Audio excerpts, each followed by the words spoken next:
Starting grad school, in grad school, experiencing a lack of confidence, it's normal, and we're going to talk about it right now.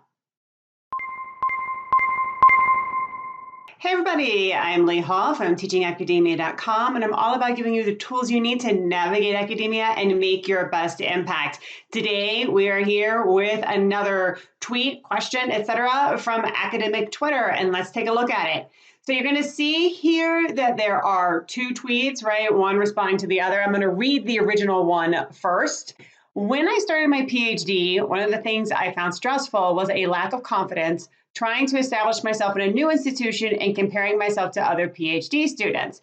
And then the one above it, I highly relate to the stress of comparing to others. When I started my PhD, I noticed a toxic culture of students never talking about struggle.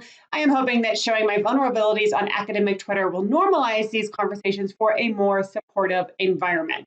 So let's talk about this. So first of all, it is normal to compare yourself to others. So if you are doing that in grad school, you're not alone. Everybody's doing it, okay? Even the most overly confident person in the room, they're doing it too, okay? And what do people compare themselves against, right? You compare yourselves against like the excellent, question or the excellent point that somebody made in a discussion in class. And, you judge yourself on, is my question good enough? Is my contribution good enough? Am I a good enough writer, right? Am I a good enough researcher? Am I a good enough teacher, right? We compare ourselves against one another in all of these ways, and it's not helpful at all right? So what I would encourage you to do is when you see it happening to yourself, recognize that it's normal, but also recognize it is not benefiting you in any way. It's an insecurity, and insecurities are normal to have in grad school, but everybody has them, okay? So that's the normal part. So I want to take a look at the response again that this person wrote the original tweet. When I started my PhD, I noticed a toxic culture of students never talking about struggle. Okay, that's normal, right? I'm not saying it's good, I'm not saying it's bad. But I think it is true that students don't talk about struggle, right? And everybody knows that person in one of your classes that is struggling, that maybe, is just really struggling with their writing, let's say, for example, and, they might get talked about, okay, rather than supported or helped, right? You might gossip about them, or you might hear people gossiping about them. Again, not helpful. So we've acknowledged that this is normal. Comparing yourself to others is normal. This idea that people aren't necessarily going to be open about their struggles, that's pretty normal in grad school. Okay, fine, but what do you do about it? I'm going to tell you something. It's one of these things, it's like, yes, it sounds simple, but it's harder to do than it is. Be yourself, okay?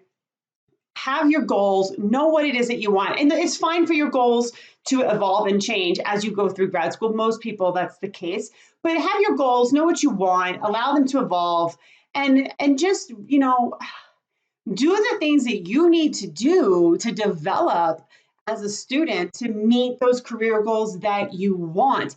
And don't worry about what anybody else thinks about you. I know that's really hard, right? I know it's really hard to put yourself out there and say things that you think maybe are smart sounding or to share your vulnerabilities. But I will tell you this, if you put yourself out there, you will get what you need, right? Maybe not from your peers, but ideally from your professors, right? You're going to get the help and support and instruction that you need. Okay. And you are, by sharing your vulnerabilities, you are going to help others, right? You can change that culture.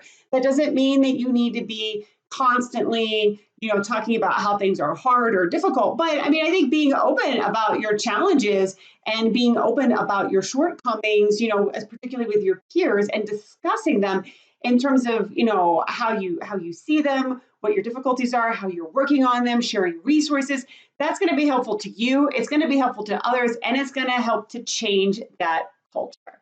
All right. So if you like this video and you want to see more, click right here, and I'm going to see you over in the next one.